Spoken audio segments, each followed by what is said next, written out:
नमस्कार। India debate में आप सबका स्वागत है। मैं हूं आशुतोष पाठक। आज रविवार है। रविवार के एक दिन पहले अभी अखबारों में ब्रांडिंग और प्रमोशन का धंधा चल रहा है, खेल चल रहा है। मैंने आपको इसके पहले भी बताया हुआ है कि कुछ अखबार समूह ने अपने विज्ञापन के चक्कर में हर तरह के समझौते कर लिए। जितने तरह के कुकर्म हो सकते हैं, पैसा दो और वहां पर प्रिंट करवा लो, छपवा लो। खैर, ये उनका प्रेरोगेटिव है, ये उनका धंधा है। ये आज से नहीं, वर्षों से चल रहा है। वो मीडिया को धंधा समझते हैं। मीडिया में ऐसे लोगों को वो जगह देते हैं जिनका रेपुटेशन चाहे समाज में कुछ भी हो, लेकिन अगर धंधा मिल रहा है तो कोई बात नहीं है। खैर, ये सब तो चलता रहता है। ताजा प्रकरण ये है, खबर आ रही है मुंबई से कि खान गैंग ने और खान ब्रदर्स ने, बल्कि खान ब्रदर्स में जब मैं ये कहता हूं तो ये मत समझिए कि सलमान, शाहरुख और आमिर की बात में कर रहा हूं। सलमान, आरबाज और सोहेल की भी बात कर सकता हूं, वहीं तक भी सीमित रह सकते हैं आप। हालांकि आमिर भी उसमें शामिल कर लीजिए, शाहरुख को शामिल करने की आवश्यकता नहीं है, क्योंकि शाहरुख बेचारे 3 में ना 13 में नहीं है और अभी तक उस तरह से आता नहीं है। हालांकि वो डरते तो हैं अभी, सलमान से तो वो डरते हैं। सलमान उनको बेइज्जत कर चुके हैं, आपको मालूम है। ऐश्वर्या राय के सिलसिले में चलते चलते मूवी के दौरान कहते हैं लोग कि हाथापाई भी हुई थी शाहरुख खान से। अब सच्चाई क्या है ये तो शाहरुख ही जाने और सलमान ही जाने, लेकिन उस एक घटना के बाद वर्षों तक सलमान और शाहरुख में कोई बातचीत नहीं हुई थी और तब इस तरह से वे इतने बड़े माफिया नहीं थे, उभर रहे थे। उभरते हुए माफिया थे।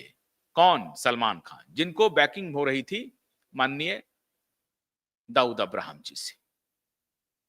अब हाजी मस्तान तो चले गए, अरुण गबली भी चले गए, तो अब एक नया खिलाड़ी मैदान में आ गया था जो पिछले 30-40 वर्षों से बॉलीवुड को नियंत्रित कर रहा है और इन्हीं सब खान ब्रदर्स के माध्यम से बॉलीवुड को नियंत्रित करने का उनका खेल चल रहा है और अनवरत जारी है। मित्रों,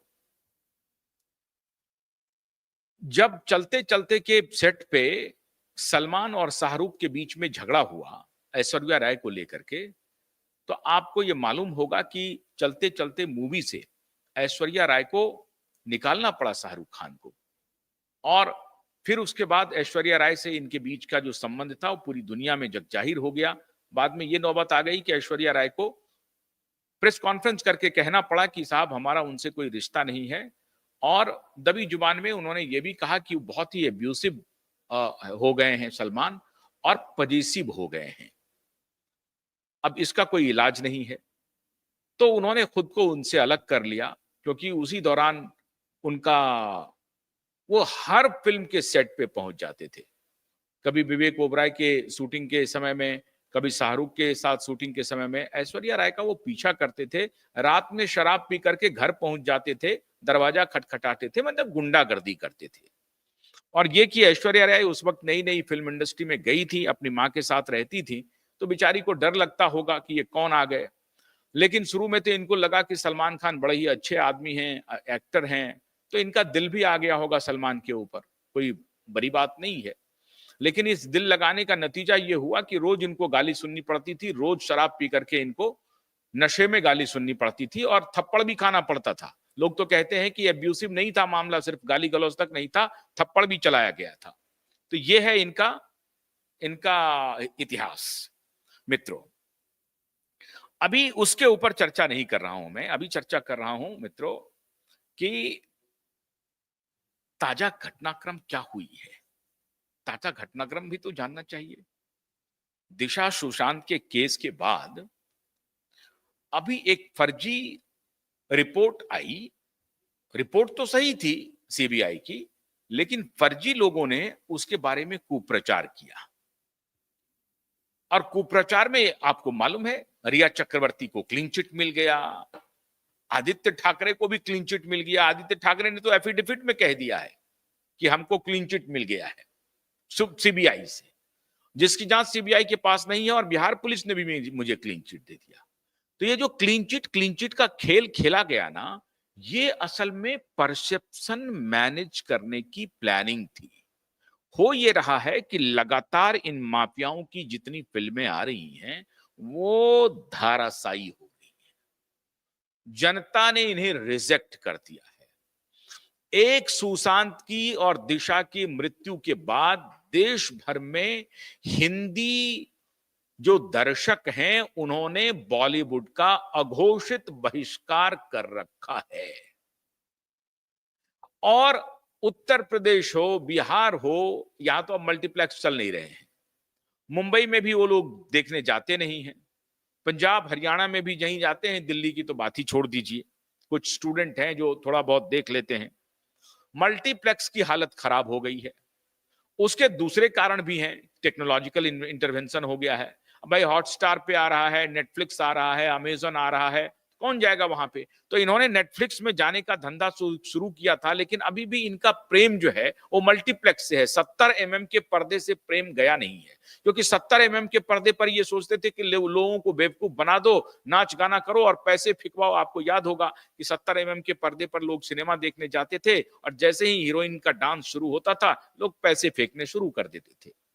और ये मुंबई से लेकर के सुदूर पूर्वांचल तक का यही हालत था। अब वो मामला खत्म हो गया। दर्शकों ने सुशांत और दिशा की हत्या के बाद इनकी जो भी हेजिमनी थी उसको धूल धूसरित कर दिया। कई फिल्में आई भाईजान की, आई कब गई, किसने देखा, किसी को पता नहीं चला। फिर वाकई नेटफ्लिक्स पे कर रहे हैं, नेटफ्लिक्स पे भी कुछ नहीं। तो फिर इन्होंने धंधा क्या शुरू किया कि बिकी हुई मीडिया के माध्यम से 100 करोड़ का बिजनेस कर लिया 2 सप्ताह में। 300 करोड़ का आंकड़ा छू गया, 500 करोड़ का आंकड़ा। यही तो खेल चलता था इनका। ब्लैक मनी आता था दाऊद का, और वो theatre to theatre, theatre to theatre खरीद लेते थे और कहते थे बॉक्स ऑफिस पर सुपर डुपर हिट है। सेल दिखा करके, टिकटों का सेल दिखा करके ये लोग धंधा कर रहे थे पिछले 15-20 वर्षों से कि सुपर डुपर हिट हो गया। 1000 करोड़ में पहुंचा देता था आंकड़ा, 100 करोड़ में पहुंचा देता था आंकड़ा, और उसके बाद लिस्टिंग करो, फिल्म प्रोडक्शन करो, ये करो वो करो। वो तमाम तरह का इनका ब्लैक मार्केटिंग का तिनतसिया का खेल चल रहा था। एक दिखाओ 2 पाओ, 2 दिखाओ 4 पाओ, 4 दिखाओ 10 पाओ, ये धंधा चल रहा था। ये धंधे खत्म हो गए 2020 जून के बाद। तो इन्होंने अपने तरफ से जितनी भी कोशिश करनी थी उन्होंने किया। इस दौरान इनकी जितनी मूवी आई उन सबका हश्र लोगों ने देख लिया। नेटफ्लिक्स पर भी वही हुआ, दूसरे जो ओटीटी प्लेटफॉर्म थे उस पर भी वही हुआ। अभी हाल हाल में एक नेपो किड का मूवी आया था, किसने देखा कहां देखा ये पता ही नहीं चला। ये सैफ अली खान के बेटे का मूवी था और श्रीदेवी की पुत्री की मूवी थी।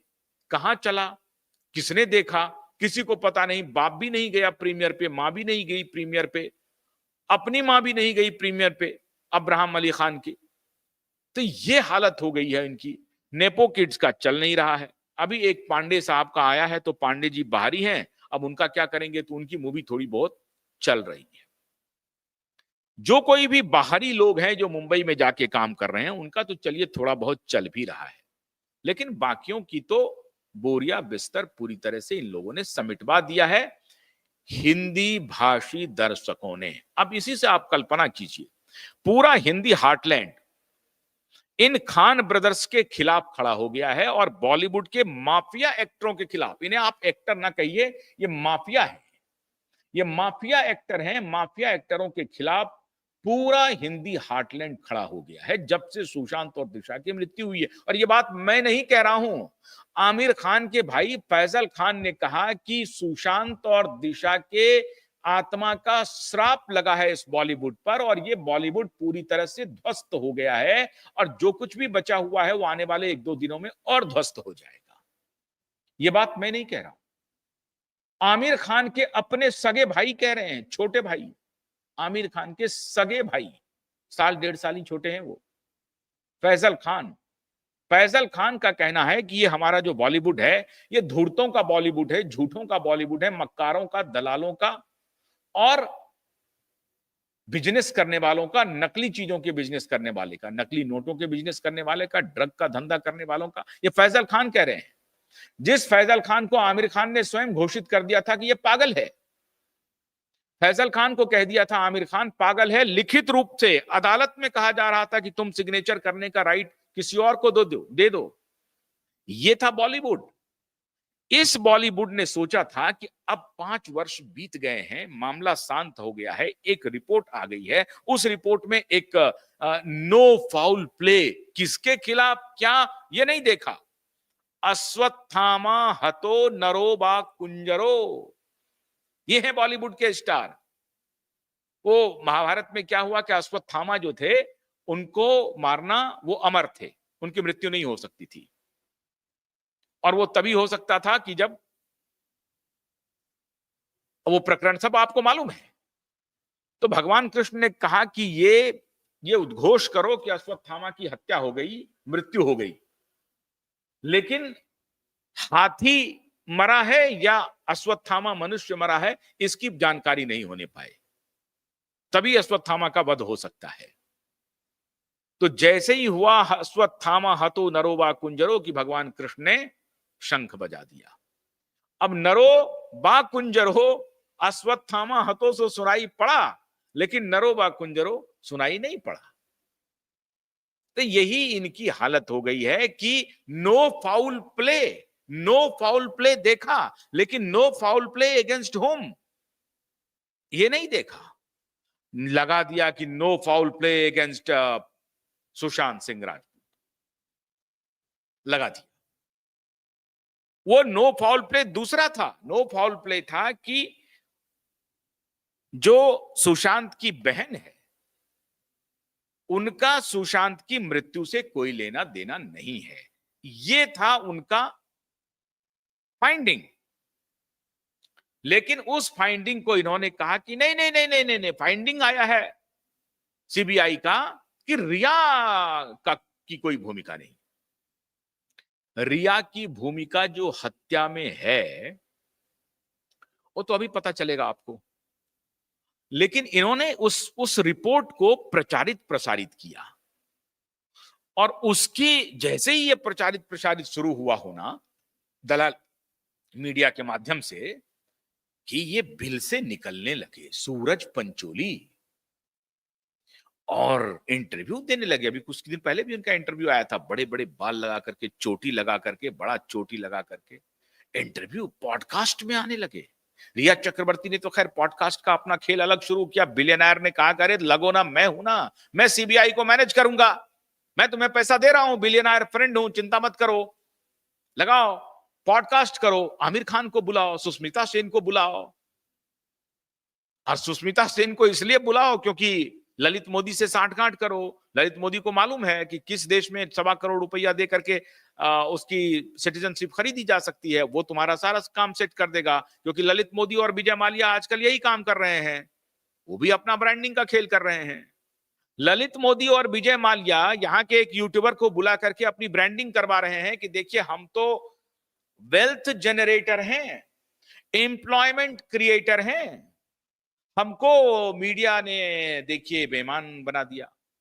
वो धूर्त ललित मोदी, अय्यास ललित मोदी, जो अय्यासी के बदले में अगर किसी को बाय प्रोडक्ट कोई कुछ किसी का लाभ हो जाए, किसी गरीब परिवार के बच्चे को आईपीएल में मौका मिल जाए, तो ये कहता है कि मैंने जो चूंकि बिजनेस एम्पायर खड़ा किया उसमें हमने गरीब लोगों को खड़ा किया।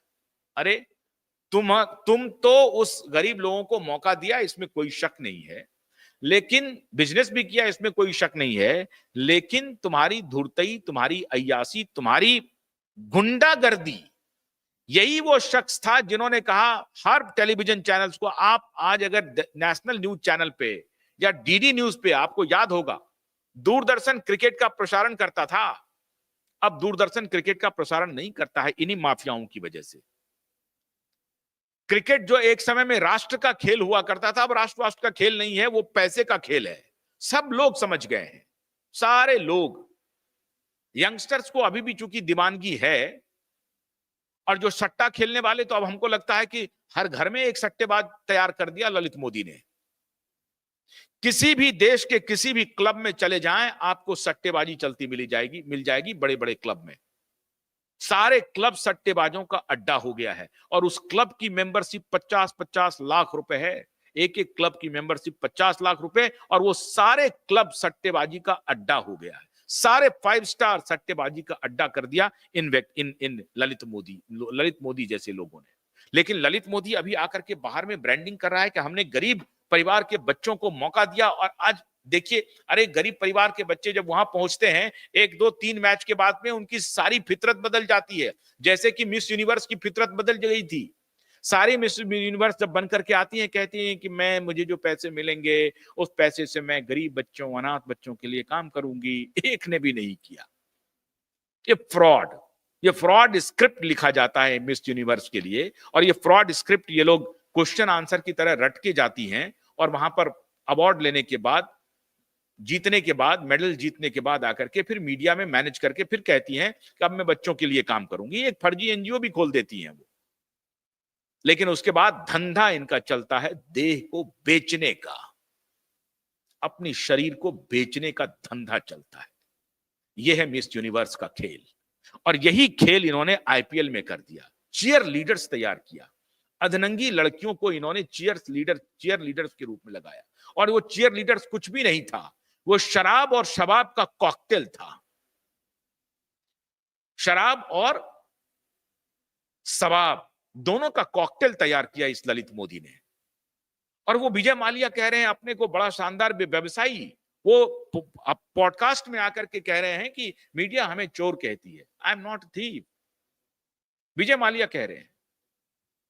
वो कैलेंडर पर देखा था ना आपने, सरकारी बैंक के पैसों पर पूरा अय्यासी किया, और ये कह रहा है कि हम एम्प्लॉयमेंट क्रिएटर हैं, वेल्थ क्रिएटर हैं। इनको 1 नहीं 2 नहीं 3 बार मौका दिया गया, उसके बाद भी भाग गए। ठीक है, बिजनेस इनका डूब गया, वो अलग विषय। लेकिन ये माननीय विजय माल्या जी अब खुद को रेक्टिफाई कर रहे हैं। वैसे ही ये पूरा गैंग जो है बॉलीवुड का, वो रेक्टिफाई करने के लिए चला है कि क्लीन चिट मिल गया है रिया चक्रवर्ती को, सारी बात झूठ साबित हो गई है, सत्यमेव जयते हो गया है, अब सूरज पंचोली को ले आओ। और सूरज पंचोली आकर के पॉडकास्ट में कह रहा है सलमान सर से, और अखबारों में आजकल अपनी तस्वीर छपा करके इंटरव्यू दे रहा है। I am not depending upon Salman sir. कब तक मुझे सलमान सर मेरा हाथ पकड़ेंगे? सलमान सर तुम्हारा हाथ पकड़े हुए हैं, सलमान सर तुम्हारा हाथ पकड़े हुए हैं, वरना नहीं तुम आगे बढ़ पाओगे। तुम्हारे पिताजी की भी यही कहानी है। इनके पिताजी की यह कहानी है कि 4 वर्ष तक आज कंगना रनौत के साथ लिव इन में रही। अब यह और बात है कि कंगना रनौत की अपनी इच्छा से रही होगी। कंगना रनौत भी इसके लिए दोषी होंगी। कंगना रनौत अभी सांसद बन गई है भारतीय जनता पार्टी की, तो वो सावित्री बन गई है, ऐसा नहीं है। सबका वही हाल है। 4 साल तक इनके पिताजी के साथ लिव इन में रही, और इनकी जो माता जी हैं जरीना वहाब, उनके बारे में कहा जाता है कि अंडरवर्ल्ड की मुंह बोली बहन रही हैं। कौन अंडरवर्ल्ड? दाऊद की। अब इसमें सच्चाई तो बॉलीवुड वाले ही बताएंगे, लेकिन बॉलीवुड के जो फिल्म जर्नलिस्ट हैं उन्हीं के मुंह से मैंने सुना है, और उन्होंने ही ये कहा है कि जरीना वहाब जो हैं वो अंडरवर्ल्ड की मुंह बोली बहन रही हैं, और इसीलिए इन लोगों की गुंडागर्दी बॉलीवुड में जारी है, और इसीलिए आदित्य पंचोली की भी गुंडागर्दी चाली है। आदित्य पंचोली का अलग किस्सा है, बाप का अलग किस्सा, बेटा का अलग किस्सा। जिया खान की हत्या में चार्जशीट दायर हो गया, और वहां कहा गया कि कोर्ट को भी मैनेज कर लिया गया। तो ये जो मैनेज करने का इनका धंधा था, तो इन्होंने सोचा था कि दिशा और सुशांत के केस को भी हमने मैनेज कर लिया है, सीबीआई ने क्लीन चिट दे दिया है, हमने चारों तरफ फैला दिया है, और कोर्ट को भी मैनेज कर लेंगे। इस बार इनकी चाल उल्टी पड़ गई, या क्यूवाइब नेटवर्क ने इनकी चाल को उल्टी कर दिया। क्यूवाइब नेटवर्क की एक एक मूव पर नजर है, कहां ये क्या इंटरव्यू देता है, क्या ये फ्रॉड छपाता है, कहां क्या ये झूठ बोलता है, क्या ये नैरेटिव दिलवाता है, हम जनमानस को अलर्ट करने के लिए पहुंच जाते हैं। और इसीलिए आज मैं फिर से ये कर रहा हूं कि ये खान गैंग जो है, ये फिर से ये नैरेटिव शुरू कर रहा है, फिर से अपनी ब्रांडिंग शुरू कर रहा है। होशियार, आप होशियार रहिए इन माफियाओं से। ये फॉल्स नैरेटिव तैयार कर रहा है। सलमान सर को भी सलमान सर कह करके सलमान सर उस माफिया को, अंडरवर्ल्ड का गुंडा माफिया सलमान खान, पूरी मजबूती से कहता हूं, अकाउंटेबिलिटी और जिम्मेदारी के साथ कह रहा हूं, ये नहीं कि अरिजीत सिंह ने क्या कहा, विवेक ओबराय ने क्या कहा, सोनू निगम ने क्या कहा, ये सब तो मैं कहता नहीं हूं। मैं कह रहा हूं साफ साफ कि किस प्रकार से तुम्हारी हिस्सेदारी है सुशांत और दिशा की हत्या में, किस प्रकार से तुम्हारे जो गुंडे हैं सेरा, उसकी हिस्सेदारी है दिशा और सुशांत की हत्या में। आदित्य ठाकरे के साथ तुम क्या दोस्ती निभा रहे हो सब मालूम है। तुम्हारे भाई की क्या कहानी है दिशा और सुशांत में, यह भी दुनिया को मालूम है। इसलिए ये जो ब्रांडिंग करवा रहे हो ना अपने प्यादे के माध्यम से कि सलमान सर तो बड़े महान हैं, सलमान सर के चाहेंगे तो फिर मुझे बना देंगे, लेकिन मैं नहीं चाहता हूं, मैं खुद से साबित करना चाहता हूं। अरे खुद से साबित करने की तुम्हारी कोई औकात नहीं है, तुम्हारे बाप की भी कोई औकात नहीं थी, इसलिए फिल्म से बाहर हो गया। तब धंधा क्या शुरू कर दिया, तो नई नई लड़की जो आती है उसको फंसाओ। अपने से 20-25 साल छोटी लड़की के साथ ये लिव इन में रहा इसका बाप। कंगना रनौत 20-25 साल इसके बाप से छोटी थी, उनके साथ वो लिव इन में रहा। अब मैं इसके लिए कंगना रनौत को भी जिम्मेदार मानता हूं। कंगना रनौत तो एक नाम आ गया चूंकि वो खुल करके आ गई सामने और सबको बताने लगी, कहने लगी। अब कंगना रनौत के ऋतिक रोशन के साथ क्या रिश्ते हैं ये भी दुनिया को मालूम है। 4 ऑफिशियल रिलेशनशिप तो उन्होंने खुद ही स्वीकार किया है कंगना रनौत ने, 4, जिस प्रकार से सुष्मिता सेन ने स्वीकार किया है। 4 ऑफिशियल लिव इन रिलेशनशिप को स्वीकार किया है सुष्मिता सेन ने, महान मिस वर्ल्ड ने, जो कहती थी बच्चों के लिए काम करूंगी और इनके लिए काम करूंगी, समाज के डिप्राइव लोगों के लिए काम करूंगी। ये लोगों का ऑफिशियल लिविंग रिलेशनशिप का अकाउंट इन्होंने ही दिया। और अभी जब खबर फैली थी कि ललित मोदी के साथ सुष्मिता सेन के कुछ रिश्ते आ रहे हैं, ये दोनों शादी करने वाले हैं, जैसे हमारे यहाँ एक और शादी हुई है, बड़ा फेमस शादी है, हर साख पे उल्लू बैठा है, अंजाम गुलस्ता क्या होगा, अब क्या कहिएगा। और सबको लेजिटिमाइज, समाज में नया तरह का आदर्श बन रहा है, नया तरह का प्रतिमान बनाया जा रहा है। एक पॉलिटिकल मैरिज भी हुई है इधर, एक 50 की है और एक 61 साल की है, और दोनों सांसद हैं, और शादी हुई जर्मनी में। तो बड़ा अद्भुत माहौल चल रहा है देश में, अलग अलग तरीके के आदर्श बनाए जा रहे हैं। और आज से नहीं है, बहुत पुराने जमाने से हैं। कबीर बेदी को तो जाने ही होंगे आप, 70 साल की उम्र में भी उन्होंने शादी किया। जीनत अमान के बारे में खबर आई कि 61 साल के बाद उन्होंने शादी की है। खैर ठीक है, आप शारीरिक रूप से स्वस्थ हैं, आप विवाह करने के लायक खुद को समझते हैं तो करिए, संबंध बनाने में कोई दिक्कत नहीं है। आपका ये आपका पर्सनल मामला है, प्रेरोगेटिव है आपका, आप बनाते हैं नहीं बनाते हैं ये आपका मामला है, मैं इस पर कुछ कहना नहीं चाहता। लेकिन ये खान गैंग ने जो शुरू किया है ब्रांडिंग का खेल, अखबारों में छपा करके कि मैं अब खुद से साबित करना चाह रहा हूं। सूरज पंचोली कह रहे हैं कि मैं खुद से साबित करना चाह रहा हूं, मैं सलमान खान का उंगली पकड़ के आगे बढ़ना नहीं चाहता हूं, सलमान सर का उंगली पकड़ करके। सलमान सर के उंगली पकड़ने के अलावा तुम्हारे पास कोई चारा नहीं है, तुम्हारी ये औकात नहीं है, तुम्हारी ये हैसियत नहीं है कि तुम सलमान सर के बगैर, इसलिए सलमान सर के एक ही तीर से 2 निशाने, खुद की भी ब्रांडिंग और सलमान सर की भी ब्रांडिंग कर रहा है। सलमान सर की तो खुद ही खत्म लगी, बाट लगी पड़ी है। सिकंदर आया कब गया पता नहीं, कौन सा Sikandar, flop show, mega flop, कोई लेने के लिए तैयार नहीं। अभी उन्होंने भी एक ब्रांडिंग शुरू की, मुझे 3 तरह की बीमारी हो गई है, ताकि एनआईए जो अभी हस्तक्षेप कर रही है, और नारकोटिक्स, एनसीबी का शिकंजा अभी कसेगा, सलमान भाई पर भी कसेगा और आमिर भाई पर भी कसेगा। एनसीबी का शिकंजा क्यों कसेगा? माननीय रिया चक्रवर्ती के चैट हैं, और 7 जून के ही चैट हैं। तो जितने भी सेटिंग कर लो, उधर जो गुलदस्ता दिया जा रहा है ना ठाकरे की तरफ से फडणवीस जी को, वो भी लग रहा है कि अच्छा ठाकरे साहब करीब आ गए हैं। मैंने कल भी आपको बताया था कि एक गैंग है जो ठाकरे और देवेंद्र फडणवीस को करीब लाने के लिए पूरी जद्दोजहद कर रहा है, और वो यही गैंग है। इस गैंग को मालूम है कि अभी जो पार्टी सत्ता में है उससे खिलाफत मोल नहीं ले सकते, तो उनके साथ मिल जाओ किसी भी तरीके से। तो बेटे और बाप को जाकर के बोलते हैं कि साहब अभी अपनी पॉलिटिकल राइवलरी को दूर कीजिए, अपनी जान बचाइए, आप तो जाएंगे ही, मुझे भी ले जाएंगे, तो मिल जाइए जाकर के। ये हॉबनॉबिंग चल रहा है। तो बैकडोर जो दलाली चल रही है, ये बॉलीवुड के स्टार भी उसमें से शामिल है। मैंने कल भी आपको बताया था कि police officer, film star, business brokers, power gallery के ब्रोकर्स, बिजनेसमैन और कुछ छुटभइये पॉलिटिशियन वो चाहते हैं कि इस दोनों में एका हो जाए ताकि पुलिस की कोई दबिश नहीं हो। पुलिस की दबिश तुम्हारे ऊपर दुनिया की कोई शक्ति करने से रोक नहीं सकती, क्यूबाइब नेटवर्क जब तक खड़ा है। और पुलिस की दबिश होगी और अदालत के डंडे के बाद होगी। कल सोमवार है, कल सोमवार को नीलेश ओझा और उनकी टीम हाईकोर्ट मूव कर रही है और अविलंब तारीख ले रही है। उनकी टीम को अविलंब तारीख मिलेगा। कितने दिन तक तुम टालोगे? कितने दिन तक?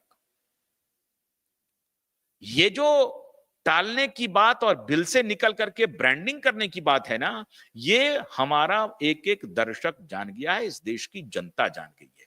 तुम लाख ब्रांडिंग कर लो, हम तुम्हारी ब्रांडिंग चलने नहीं देंगे। एक तरफ तुम वो मीडिया को पकड़ो और दलाली करवाओ और एक तरफ अकेला क्यूआईब नेटवर्क है जो तुम्हारी एक एक दलाली को एक्सपोज करेगा और कर रहा है, हर दिन आके कर रहा है। तुम एक डाल चलोगे, हम दूसरे डाल से तुम्हें पकड़ लेंगे, तुम्हें एक्सपोज कर देंगे, तुम्हारे एक एक मूव को एक्सपोज कर देंगे। जो तुम जो सोच रहे हो कि लोगों की स्मृति से लोप हो जाएगा सुशांत की मृत्यु और दिशा की मौत, वो खत्म हो जाएगा। 5 साल बीत गया, अब कोई नहीं। सुशांत की हत्या और दिशा की हत्या जिंदा है, जिंदा रहेगा तब तक जब तक गुनहगारों को सलाखों के पीछे भेज नहीं देते हैं। तो ये कल्पना तो मत करो कि तुम अखबारों में एक प्रायोजित इंटरव्यू छपा करके, पॉडकास्ट करके ब्रांडिंग कर लोगे और जनता तुम्हें वाह-वाह कहने लगेगी और जनता सुशांत को भूल जाएगी और दिशा को भूल जाएगी। ऐसा होने नहीं देंगे। ये तुम्हारा सपना कभी पूरा होने नहीं देंगे। कभी पूरा नहीं होने देंगे ये तुम्हारा सपना। अगर ये सोच रहे हो कि ये सपना पूरा हो गया और मैंने सीबीआई को मैनेज कर लिया, कोर्ट को भी मैनेज कर लिया क्योंकि 16 जुलाई की तारीख थी, हमने आगे बढ़ा दी। नहीं नहीं नहीं नहीं नहीं, कल कल तारीख, नई तारीख कल मिलेगी। आप इंतजार कीजिए। इनके एक एक मूव को हम लोग एक्सपोज करते जाएंगे, इनकी एक एक बाजी को पलटते जाएंगे। ये चाल चलेगा, हम लोग इन्हें मात सह देंगे और ये मात हो जाएगी इनकी। ये अगर चाल चलने की कोशिश करेंगे तो हमारा शह और इनकी मात। सोमवार का इंतजार कीजिए। बहुत बहुत शुक्रिया। नमस्कार।